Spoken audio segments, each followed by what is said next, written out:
Esperanza is like a rose because the bottom of the rose is where Esperanza's story begins. And as the stem moves upwards, the story unfolds. And the top of the stem is the migrant camp that Esperanza stays in. And the rose petal represents what happens there because it is blooming out of the top of the stem.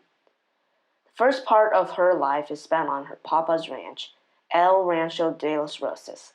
So I put that part on the end of the stem, and also because that is where her story begins. As her life progresses, her papa dies, and her life falls apart. And this was after her thumb got pricked by a rose thorn, which is known as bad luck. So I put Papa's death on the first thorn.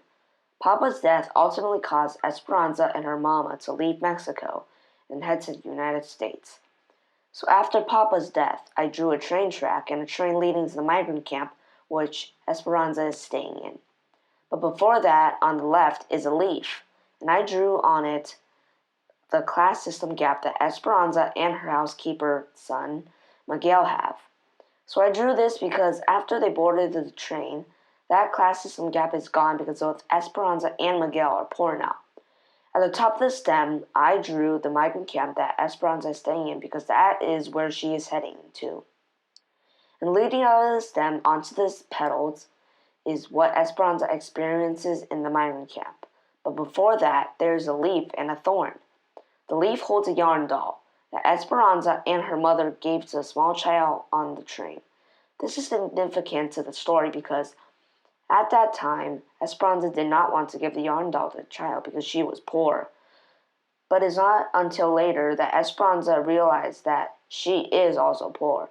The thorn contains the phoenix rising from the ashes. I drew this because after she got off the train, her life starts over, like a phoenix rising from the ashes, born with new life. I drew this on a thorn because it is a pain to Esperanza that she has to start over. All of this is because of a thorn on a rose that pricked her, telling her that bad luck is to come.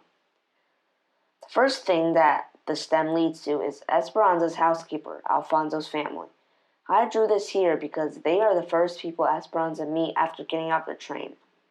On the left of Alfonso's family is Esperanza's first day at the migrant camp, where she first tries to work. But she didn't know how to work, because all of her life she didn't have to work.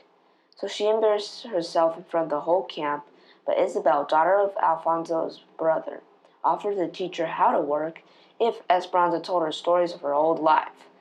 As the story progresses by moving up the petals, in the center of the rose is a batch of grapes. And I drew it here because at the center of the rose is a spiral, and I think this represents repetition.